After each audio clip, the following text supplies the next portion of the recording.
Well, good morning, everybody. This is Barry Jones with SP History.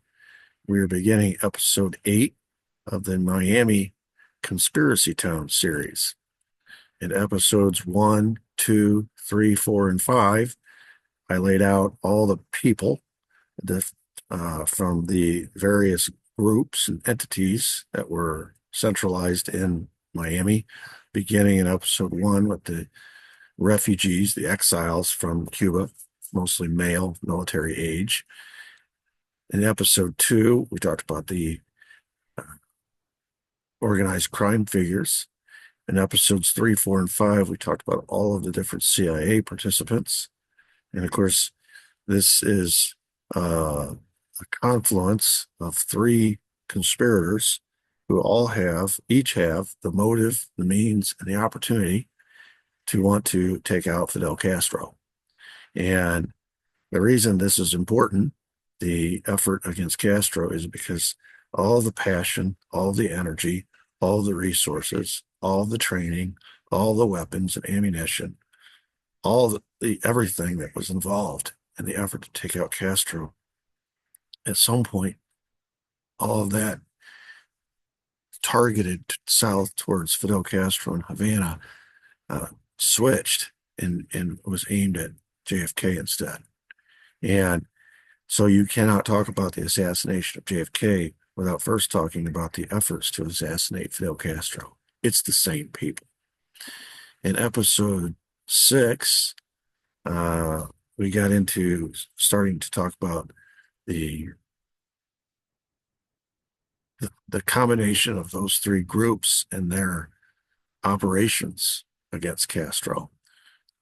Those were episode 6 and 7. Today is episode 8, and we are picking up with Operation 40, the most famous the most famous operation within that operation that turned out to be a spectacular failure. I've talked about Operation 40 generically and how it eventually became Operation Mongoose. I've talked about the S-Force, another one of these operations. But today I want to talk about the Bay of Pigs and specifically uh, how it fit within the overall scheme or plan, and then, of course, what went wrong, and then the aftermath. So, Operation 40 was just a quick review, was the operation that was launched by specifically Richard Nixon, who was the chairperson of the 5412 committee, and as such was in charge of all the covert operations that the CIA was involved in. And I've told the story several times, but uh, he met with Fidel Castro soon after the revolution, and he gave him some conditions to follow. And if he followed those conditions, he could expect to have American support, recognition. Of course, Fidel Castro wasn't interested in giving up his sovereignty to this punk American vice president. I'm sure that's how he viewed him. And so he declined, and that turned Castro and Cuba into enemies of the United States, specifically the CIA. So from that point forward, Nixon was hell-bent on overthrowing Castro, and eventually he was hell-bent on assassinating Castro. So that was Operation 40. It was a combination of sabotage and propaganda and all sorts of different efforts to hurt, you know, Cuban crops like sugar, to destroy their infrastructure like roads and bridges, and basically make war, even though it was an undeclared war, it was a covert war against Cuba and against Castro. And folded within that was different efforts like we talked about executive action, and which was an attempt to assassinate Fidel Castro. So there was a lot of things going. Operation Zapata, which is what it's referred to most famously as the Bay of Pigs, was a covert action against Castro in Cuba. It was initiated, as I said, during the Eisenhower administration, planned mostly by Nixon. And because it extended over the lifespan of the Eisenhower administration into the beginning of the Kennedy administration, it was something that was inherited by the Kennedys. And in their communications with the CIA, when they were being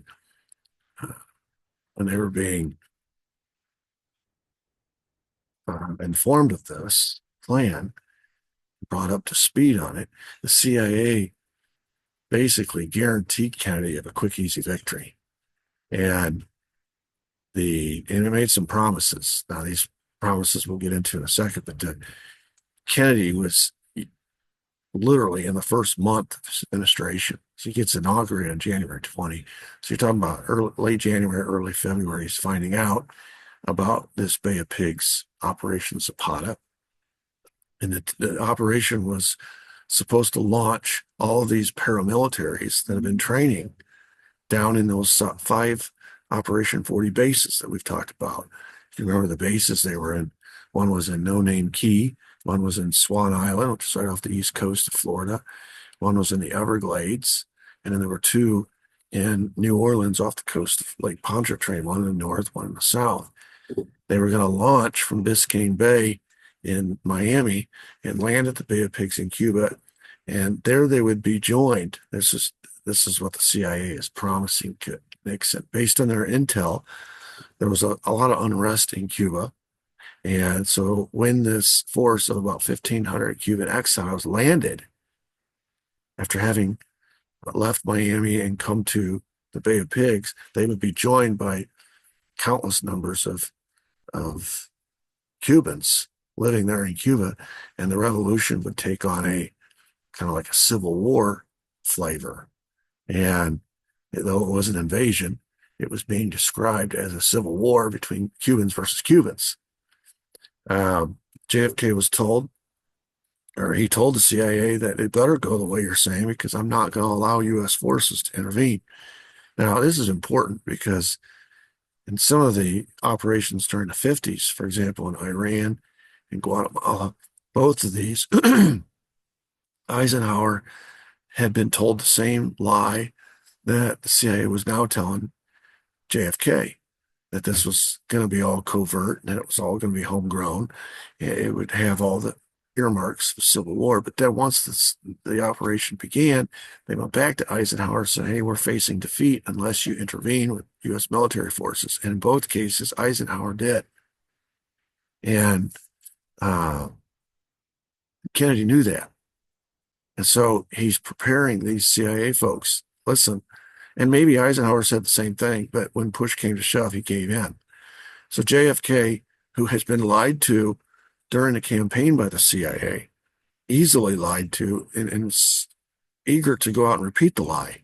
The CIA has a view of JFK at this point. He's young, he's inexperienced, he can be manipulated. We can tell him anything we want, he'll do what we tell him if we pull the right strings. And they're used to dealing with Eisenhower, who's a grizzled old war veteran, and they got what they wanted out of him. Why wouldn't they expect to get what they wanted out of JFK, this young, wet behind the ears, inexperienced president who's only been in the office a couple months? So they have an expectation of Kennedy that turns out later to be unrealistic. And the spine that JFK doesn't have, at least in their view, turns out he does have. But this is all stuff we'll learn after the fact. So these are the promises that the CIA made to JFK when he's having to make this decision whether to continue this operation or not. They said, A, the operation will require only a minimum of airstrikes in advance to take out what was a very small Cuban Air Force. They can take out what Castro has as far as air power. They'll have free reign on the beaches. And then, of course, as I mentioned earlier, the second promise was the invasion would have popular support. The Cuban people would join in with the brigade, and this would lead to a successful revolt against Castro. In other words, it's going to be easy peasy. That's what they're telling him. This is not going to be hard. And, the temptation is to look at the size of Cuba and the nature of its armed forces and to agree with that assessment. And they had everything covered. They said, we're going to paint up some B-26 bombers to look like Cuban planes, and then we're going to take out, Castro only has 10 jets in his Air Force. So we're going to take out those 10 jets We have intel where they're parked, where they're stationed, and as long as we take out that air power, um, these paramilitaries we've been training off the shores of in Miami don't have air power themselves. We have to neutralize in advance the air power that Castro has because that gives him the advantage. So in that air raid, they found 7 of his jets and they took them out, but there were 3 that weren't there. And they knew there were 10 total, so they know there's 3 out there that are still missing. They planned and they told Kennedy that this is what's interesting. People always accuse JFK of canceling the air support.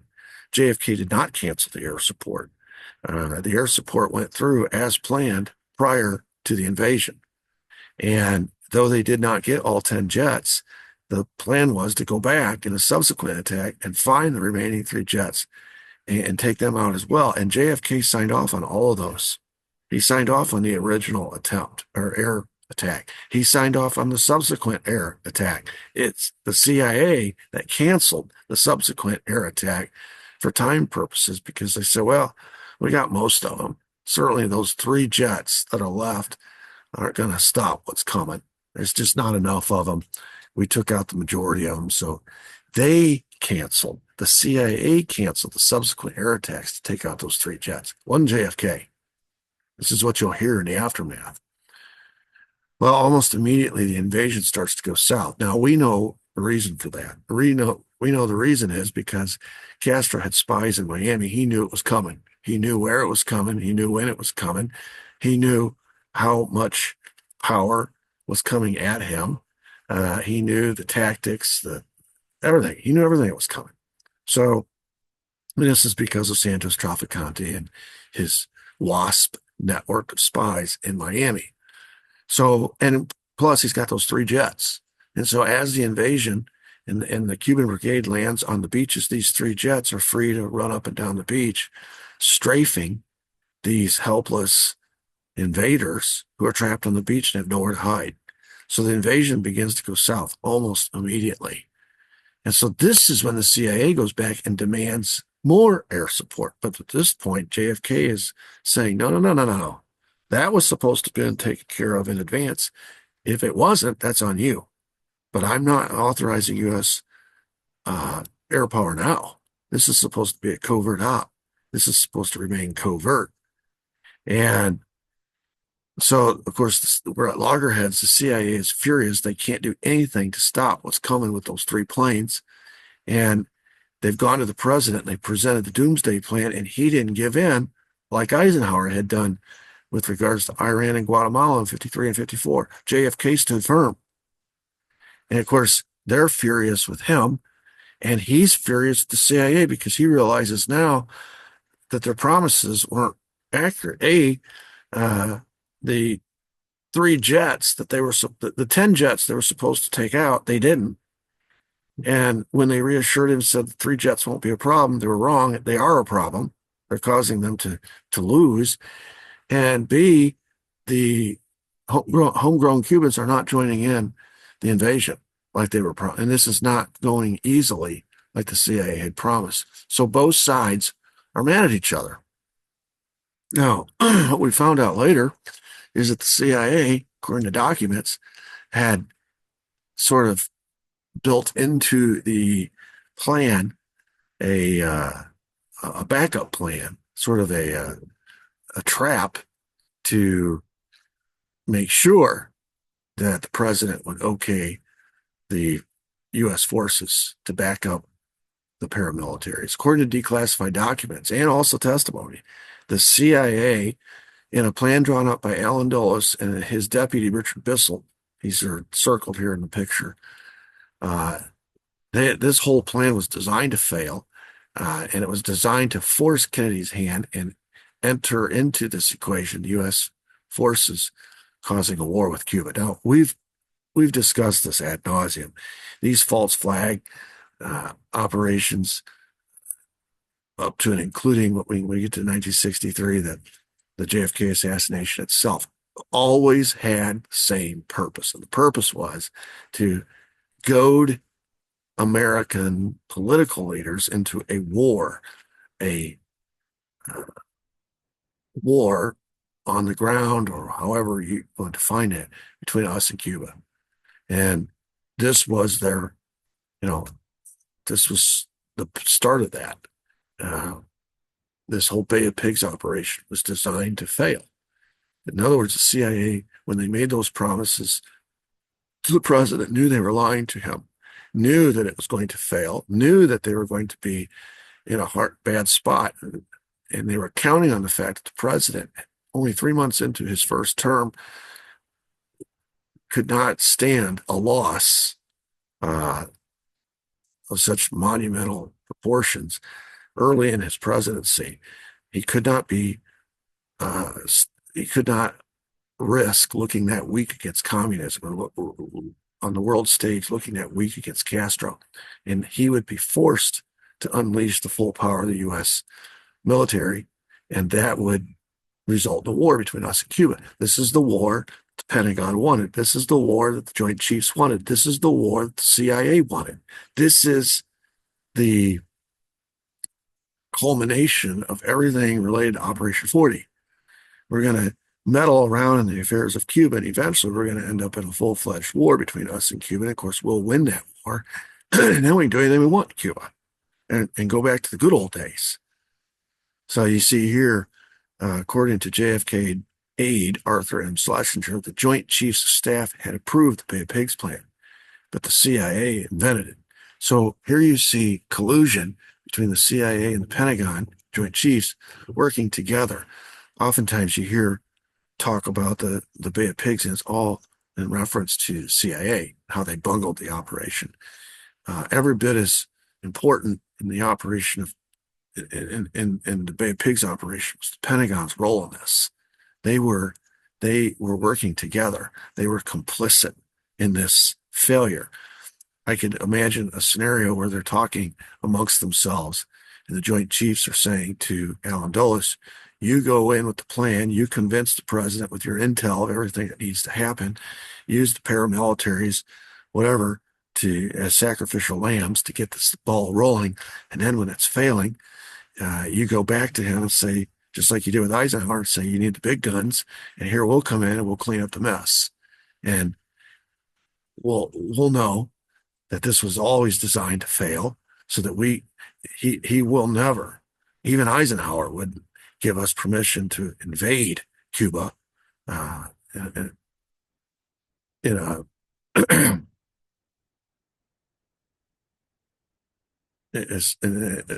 as you think of a war where the U.S. military would be involved in such an invasion.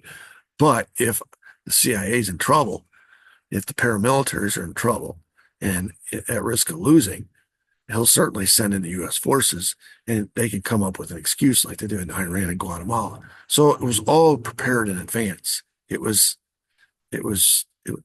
Pentagon, Joint Chiefs, the CIA were complicit. They were colluding. They were working together. And this is where the president finds out that he's been sort of hoodwinked. And this is why going forward, he's going to have a high level of distrust for anything coming out of the CIA's mouth, but not just the CIA, anything coming out of the Joint Chiefs' mouth and or the Pentagon, the generals. He realized they were all working together against him. The CIA never expected an uprising of the Cuban people. Though they told Kennedy that they did, they never expected. They did expect the invaders to establish and secure some measure of a beachhead, and that they were going to follow that up with an announcement that a counter-revolutionary government has been created. And the first request of this new counter-revolutionary government would be for aid from the United States. And this would give the United States government cover to jump in on the side of the counter-revolutionaries. The CIA fully expected that JFK would be forced by public opinion to come to the aid of the Cuban Brigade. Like I said, he was young, he was inexperienced. They'd lied to him before. There was a track record where they've deceived him before during the campaign. He's too new in this job as president to take a loss of this measure right in the Western Hemisphere, 90 miles off the coast of Florida. He can't endure that. The public opinion would crucify him if he viewed as weak against communism. That was like the mark of Cain on a politician in 60, 61, 62 to be weak against communism. And so they felt like he would be pressured to order the U.S. Marines to land on the beach and take over. This essentially means, when you look back and understand it in those terms, that this was a premeditated attack or targeting of the new president by the CIA, by the Joint Chiefs, by the Pentagon to uh, literally create a war out of nothing and force JFK's hand. He was targeted by the CIA in this covert operation. And they fully intended him, fully expected him, that once the invasion was deemed to be a failure, it was collapsing in real time, that Kennedy would have to send the air support. But as I mentioned earlier, he had already sent the air support, and he had already told Dulles and Bissell, the CIA, I will not send any more. So get what you need now before the operation begins, but don't come back and ask for more. I will not send more. And I will not send the U.S. Marines. I will not send any U.S. forces. This is a covert operation. Based on what you're telling me, I will support up to the paramilitaries launching their own invasion. And if you say the Cubans will join in, all right, well, you better hope they do, because you're not getting anything more out of me. He was very clear. They just didn't believe him. They just didn't believe him. So when the moment came and he did refuse to send additional air support, they're going to hang the failure of the Bay of Pigs around his neck publicly. They even had a contingency plan. We found this out from the brigade leaders who were captured and later released. Some of them spoke out. One of them told author Haynes Johnson the CIA had a contingency plan. If JFK vetoed the operation before it began, the last second, so there was some fear by the CIA that the last second JFK would chicken out and he'd cancel everything. So they said, okay, if he does that, you are ordered to do the following. Quote, this is according to one of the anti-Castro brigade leaders. If the president vetoes the operation, you come here and make some kind of show as if you are putting us, the CIA advisors, in prison, and you will go ahead with the program as we have discussed and planned, talked about, and we will give you the whole plan, even if we are your prisoners. In other words, if it looks like he's not going to okay it at the last minute, he's going to veto this whole thing. You take us prisoners. Of course, we all know it's fake, but we'll act like we're your prisoners. We'll give you the plan. You run with it, and it'll make it look like you guys did it and that we tried to stop it based on the president's change of mind, but it went ahead anyway, and that will force him to act and keep us out of Dutch with the president. Bobby Kennedy learns about this later, obviously, when some of these guys start talking. And he realizes the extent to which the CIA are going to try to make this happen. And they're just, and we've discussed this before, how these CIA operators felt like they were above the law. There was no accountability. Even if the president ordered them to cease and desist, operators like E. Howard Hunt continued. Operators like Frank Sturgis continued. Bobby eventually had to have them arrested because they're launching these operations. And this is going forward into 61, 62, 63. You know, when he's trying to shut down the S-Force, ZR rifle, they're continuing without the president's approval and permission. And so, you know, this is his introduction to what the CIA is willing to do. And he calls it treason. This is virtually treason. The commander-in-chief of the military, of course, the CIA is part of the executive branch, and he's the head of the executive branch, the president. He's giving orders, and they are being insubordinate to these orders, and they are coming up with ways, evasive tactics around those orders, should the president shut them down. And so this is sort of the Kennedy brothers' introduction to the way CIA does business.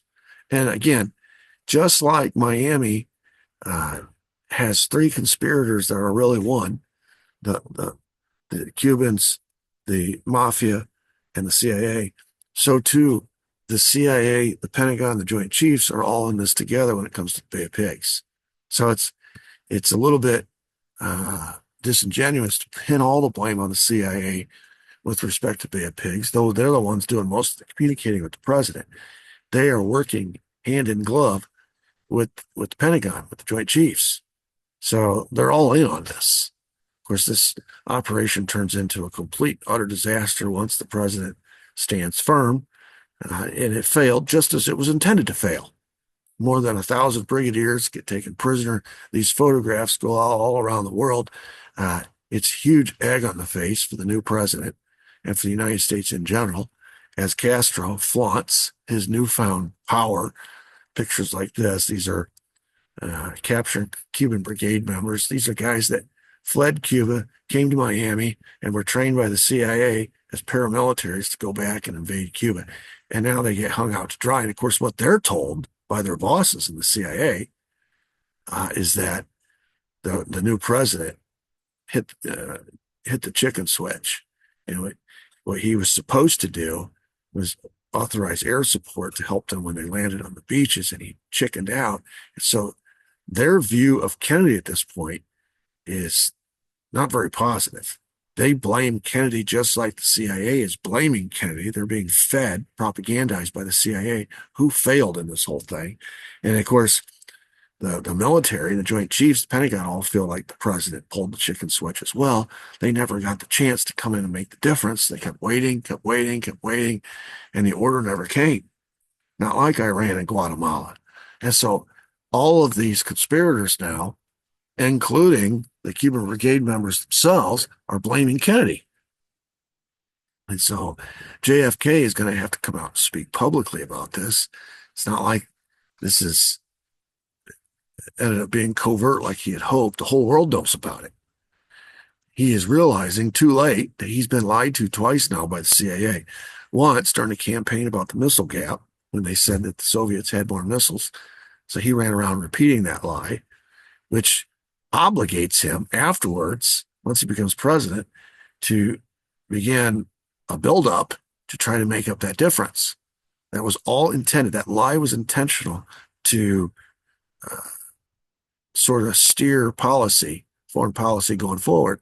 And now he's been lied to about the Bay of Pigs. And he's furious. You know, there's an old saying, fool me once, shame on you. Fool me twice, shame on me. He's realized now you can't trust the CIA. And so he privately says to people in his administration that he wants to splinter the CIA into 1,000 pieces and scatter it to the winds. Because his presidency is hanging by a thread at this point, 3 months in, and he looks incredibly weak because this is the public story that's going out, that the new president chickened out. And so that's on one hand, what he's having to deal with is the fallout, and we'll talk about that more going forward. But he's also having to deal with Premier Khrushchev, who, of course, Cuba is a client state of the Soviet Union. And here he is, the new American president, meddling in the affairs of someone else's client state. And it just so happens this is not just any country. This is a nuclear power. This is our Cold War enemy. And so Khrushchev is looking at Kennedy like, what are you doing?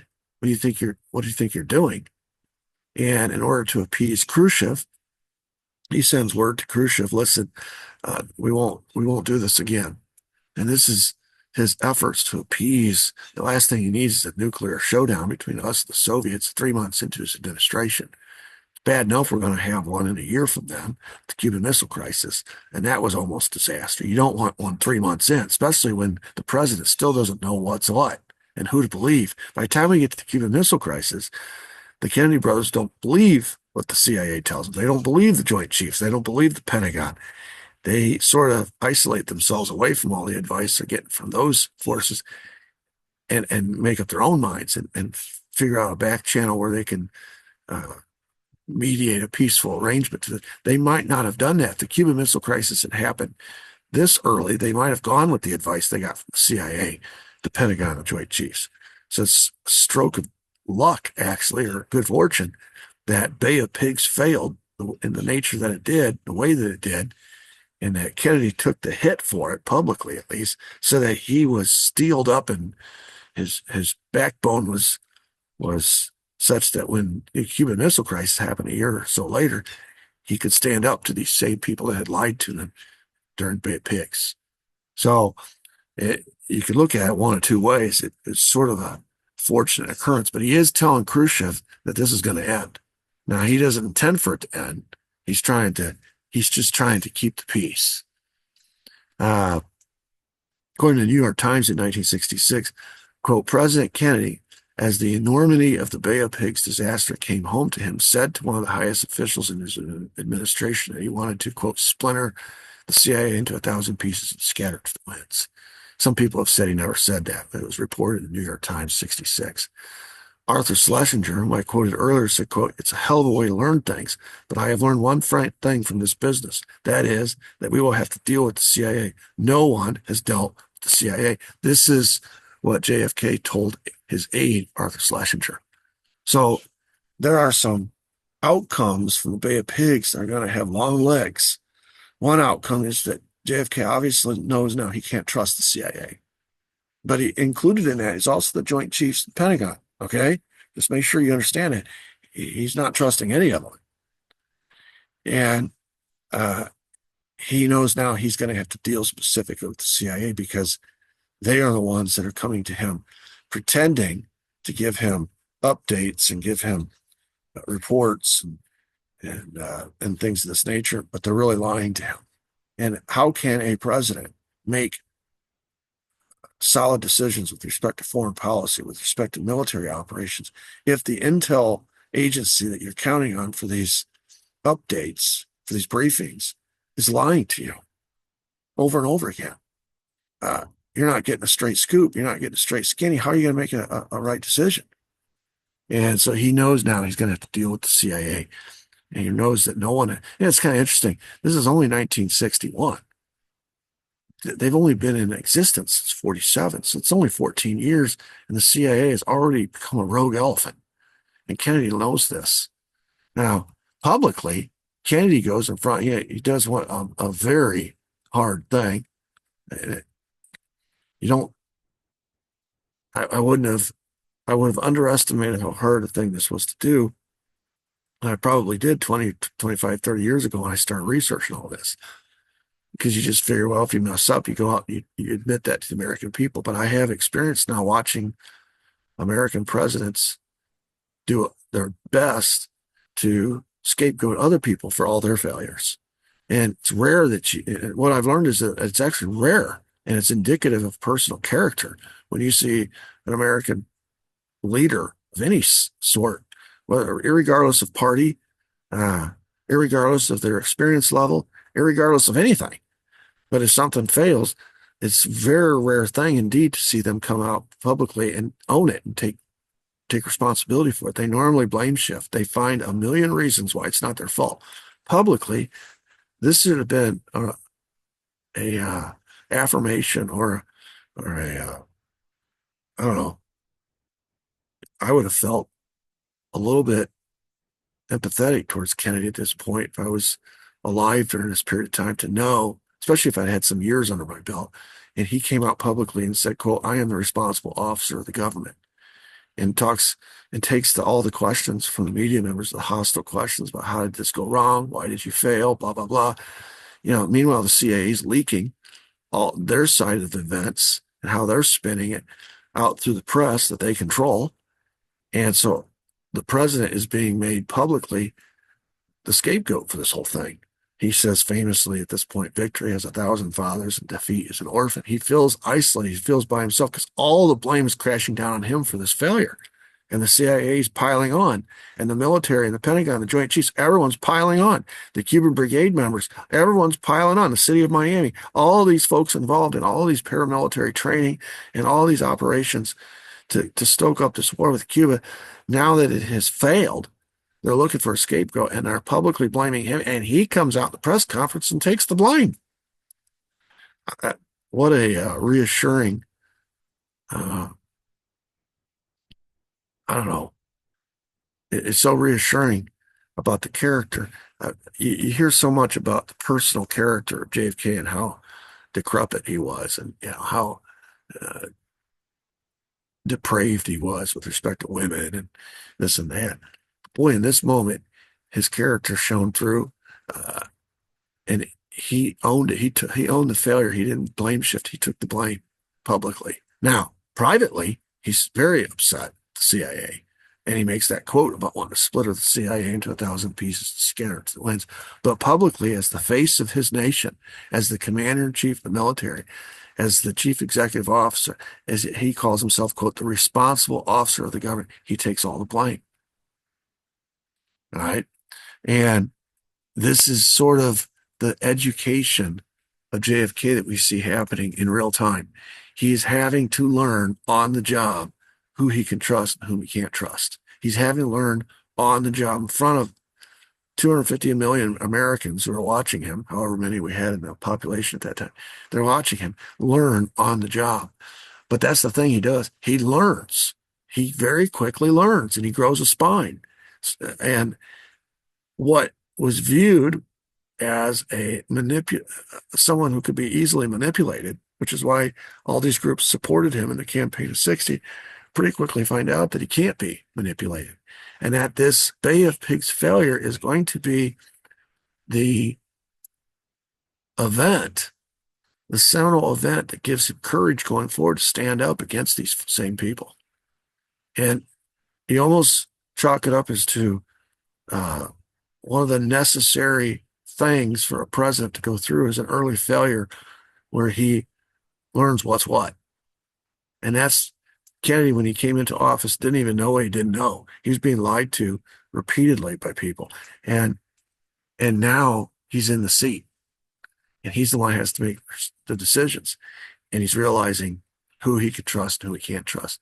Douglas, the Supreme Court Justice, says, quote, this episode seared him. It's almost like time.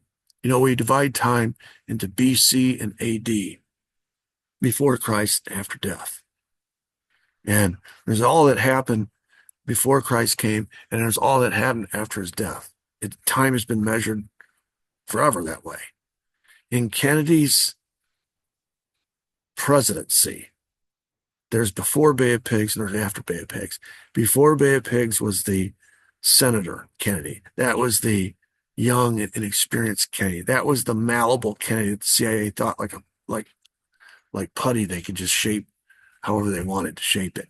And then there's after Bay of Pigs when he grew a spine and he began assertively making decisions that didn't fall into line with what the CIA wanted or the Pentagon wanted or the Joint Chiefs wanted or any of these forces that wanted to get rid of Castro, who wanted a war with the Soviets, wanted a war with the Cubans.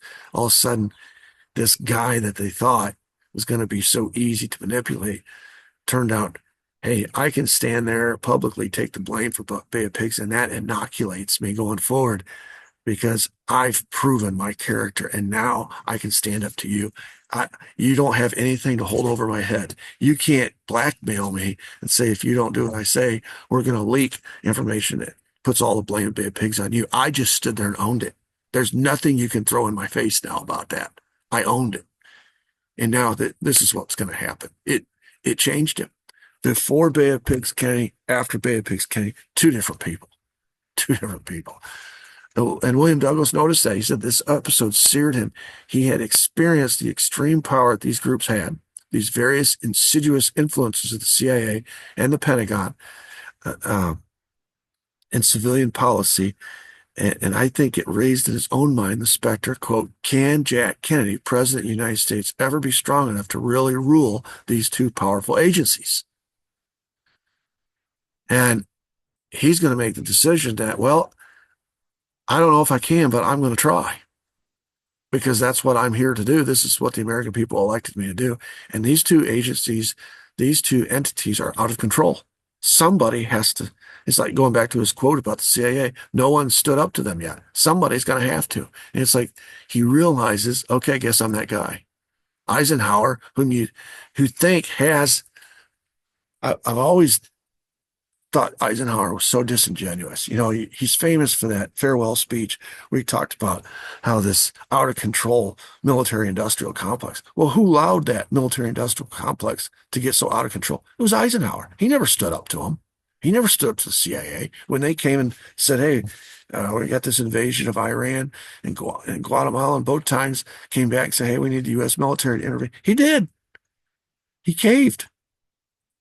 And so Eisenhower never, and here you're talking about a guy with the gravitas that probably would have been able to, because he's the lion of World War II. He's D-Day, the general of D-Day.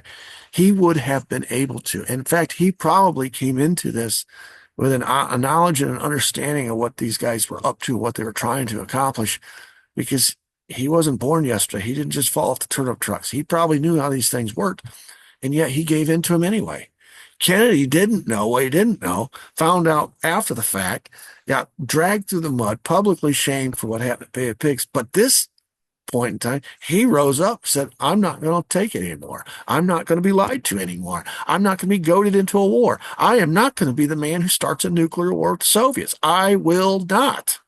And he became a rock, an immovable force that had to eventually be removed, because they couldn't get anything done that they wanted to get done as long as he was standing in their way.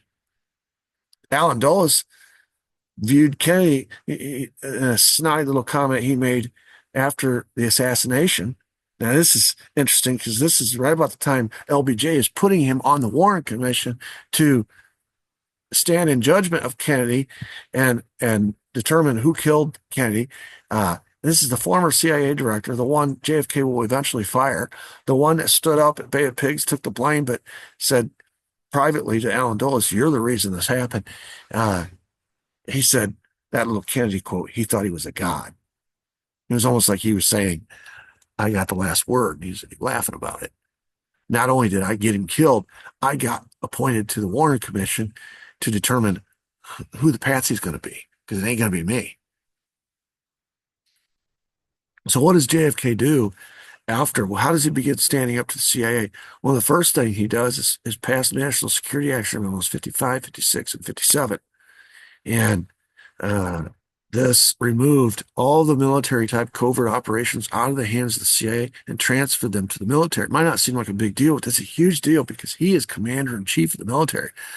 As long as the CIA is doing its little covert stuff, they're going to be doing a lot of things he has no knowledge of, and they don't have to come to him for permission. Remember, the 5412 committee is chaired by the vice president, which in this case is LBJ. And as long as they can give cover that they're trying to stop the spread of communism, they do anything they want. They're like an independent army. They can do anything they want. They have an unlimited budget.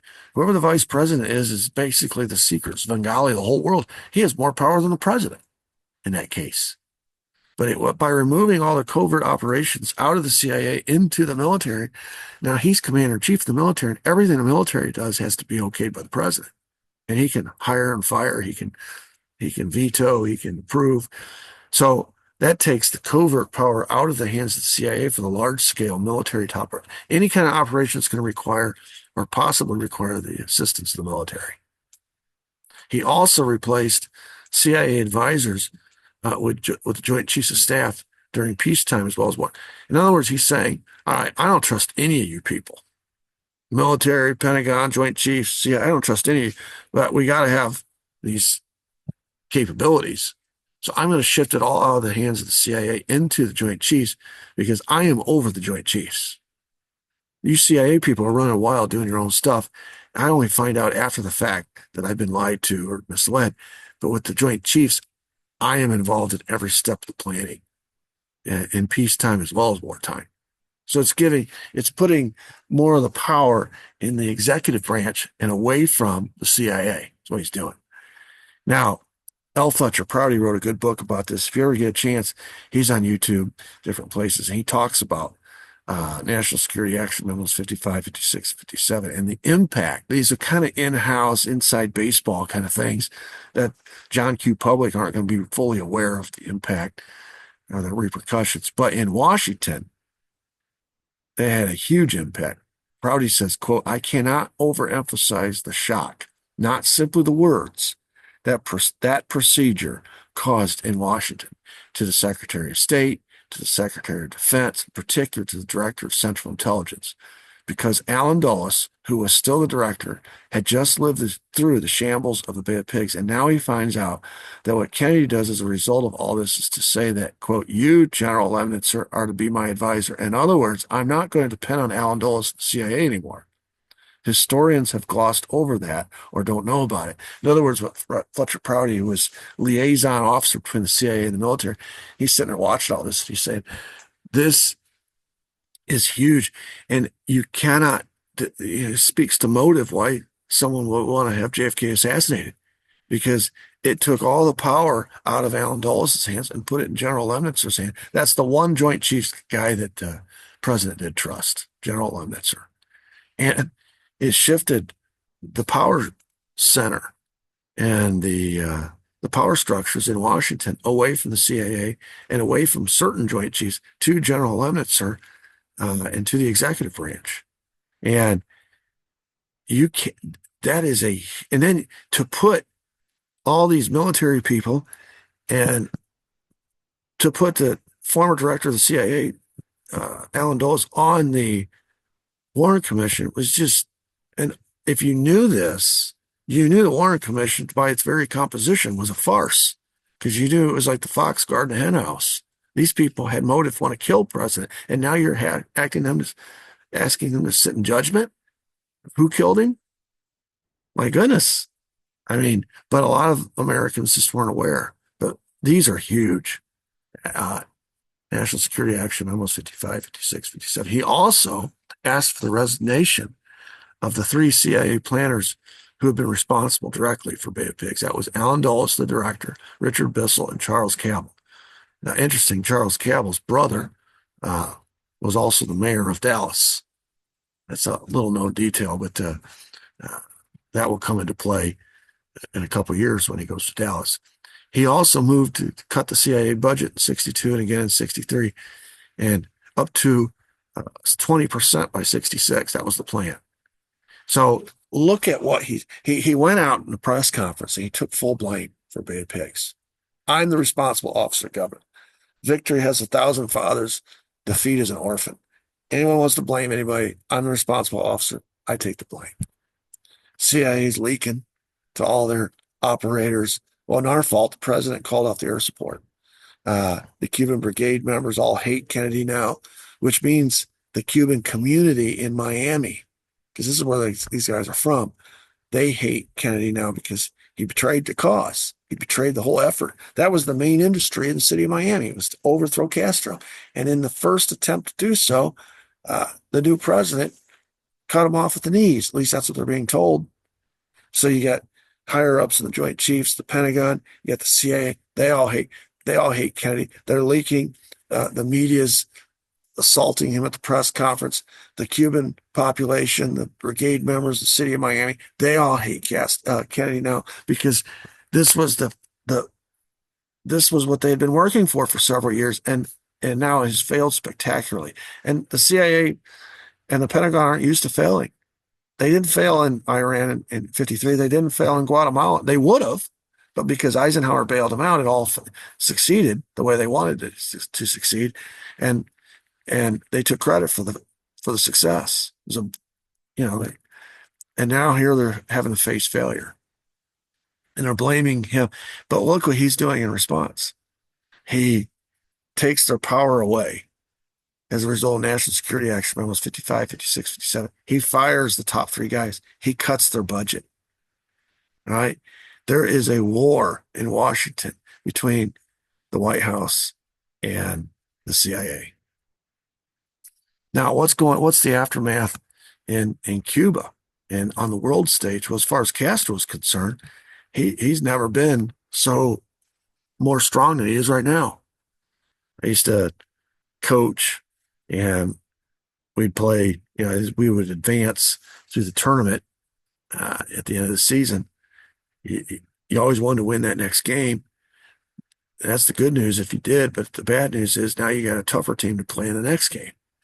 And every time you advance, you're advancing into a tougher game because the better teams are winning. The lesser teams were losing. And I used to tell my guys when we were fixing to play a really hard opponent that had a lot of notoriety, maybe they'd been state champions the year before, maybe they had a Mr. Basketball candidate on their team or whatever. I'd say, listen, guys, to be the man, you got to beat the man. And they all understood what that means. Castro had done this in his own hemisphere. He was not the man before Bay of Pigs. The United States was the man. And the feeling was that Castro would be in power as long as the United States allowed him to be in power. Well, here he has stood up at the Bay of Pigs and defeated the Americans and forced the American president to have to give this mea culpa press conference where he admits failure, where he takes responsibility. He's shamed in front of the entire world. And in essence, what Castro has done is he's defeated the Colossus of the North, the United States of America. He has beat the man. So, of course, even if he wasn't a hero to his own people prior, he is now. And so, just like when he took over and he rebuffed Nixon's demands and he turned to the Soviets, and our response to that was to put a embargo against Cuba, and it forced them into the arms of the Soviets. We basically forced Castro and the Cubans into the arms of the Soviets. He is now a hero because of how he has stood up to us. So twice now, Castro has been legitimized or by the United States, not unintentionally. Unintentionally, we sort of legitimized him when we placed an embargo on him, and he just turned to the Soviets, and the Soviets were more than willing to have a partner, a country 90 miles off the coast of Florida in our hemisphere they could partner with and use as a forward base if they ever got in a war with us. It was like, how could we be so lucky? They wouldn't have been so lucky if the United States hadn't misplayed their hand like we did. We forced them into the hands of the Soviets. Well, here we are. Castro's looking for a way to legitimize himself in the eyes of the world. What better way to do that than to stand up to the Americans in a battlefield situation and win? You don't have to play the victim. He's beaten them. And so, boy, you talk about helping put him on into another level of standing with his own people and with the people of the world. The world community looks at him differently now. He's legitimate. He's big time. And so here we have some now that after the Bay of Pigs, the brigade members that weren't killed are all captured. Here's some pictures, and they're awaiting their fate. And what Castro is smartly doing is using them as leverage to negotiate with the American government, because all he has to do is leak pictures of these captured Cuban brigade members into the press, and they get splashed around the news media around, and it's just further humiliation for the United States. That not only did we lose, we can't get our hostages back, these captured members back, and Castro is using them as a leverage instrument for public relations almost. So quietly, the Kennedy government begins negotiating with the Castro government to get them returned, and they make a deal, and there's medicine and money and food supplies and things of that. In exchange, we basically buy their freedom. So the bottom picture is these same Cuban brigade members meeting upon their return to the United States, meeting with JFK at the White House. And you can tell by looking at their picture, nobody's happy.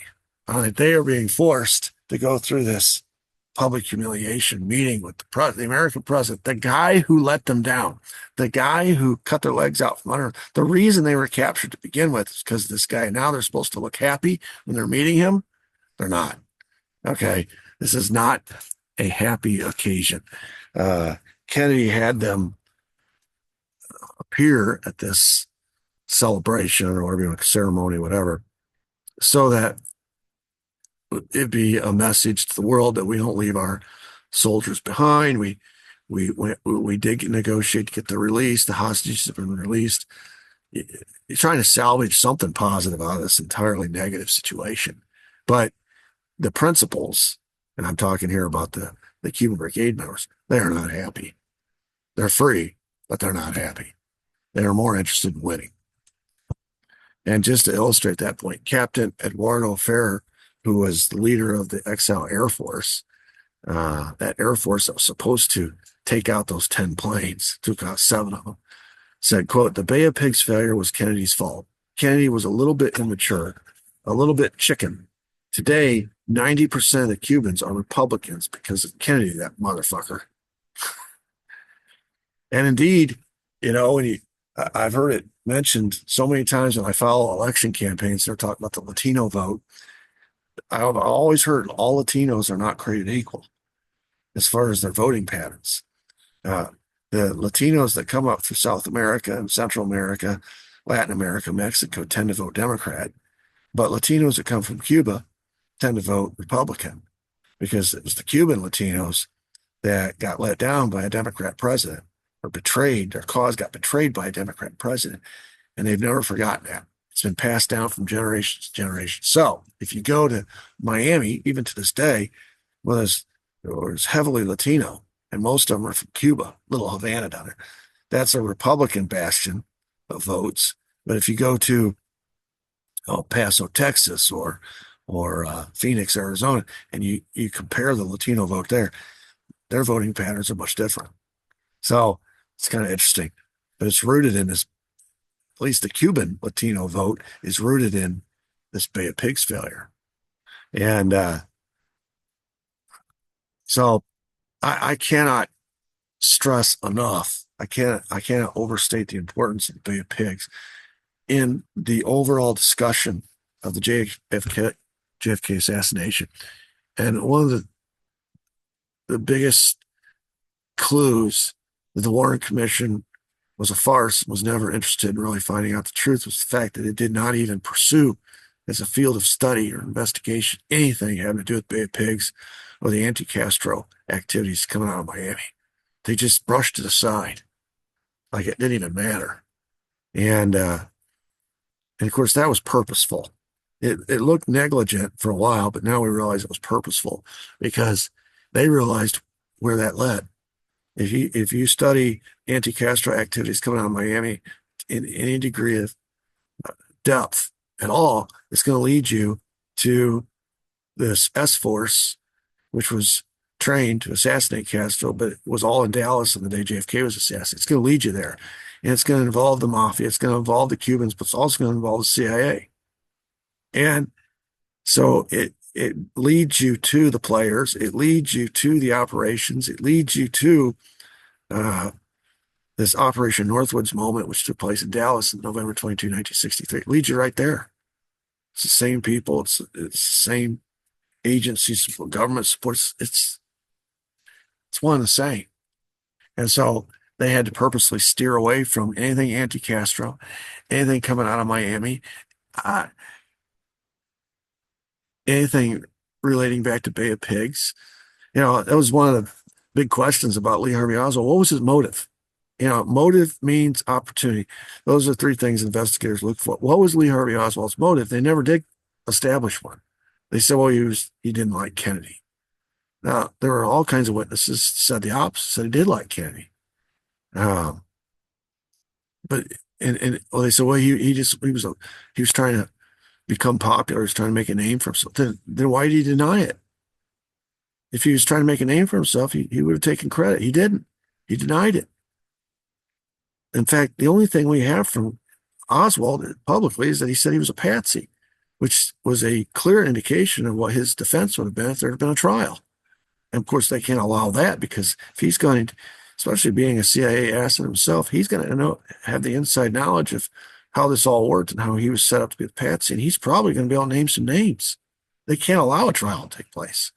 And so they got to get rid of him, eliminate the trial, and produce a sham investigation which steers everything away from anti-Castro activities, steers everything away from Miami, steers everything away from the mob, steers everything away from the CIA and the Cubans, steers everything away from CR Rifle and Executive Action and Task Force W and William Harvey and, oh my God, steers everything away from all that and puts everything into the lap of this hapless little patsy who's dead and can't defend himself.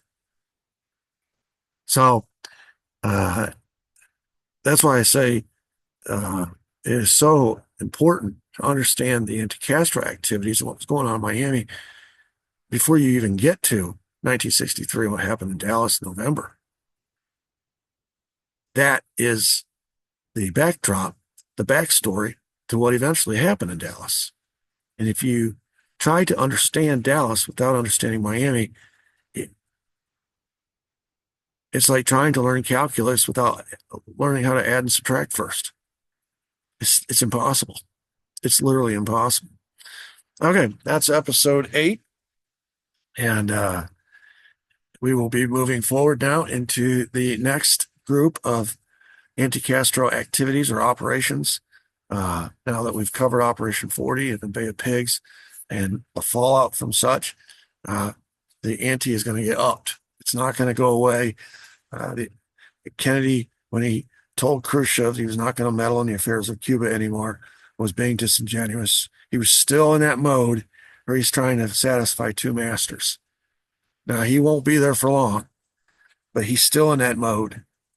But he's starting to understand who his enemies are within the government. The fifth column forces supposedly there to help him that are really hurting him. The ones that are committing treason and trying to goad us into a war. He's starting to be educated and all that. By the time we get to 63, he's a veteran by that point. He's been through the wars. He's been through the battles. He understands who's who and what's what. We just aren't there yet. This is part of the education of a president. All right. Until next time, hope everybody has a great day. God bless.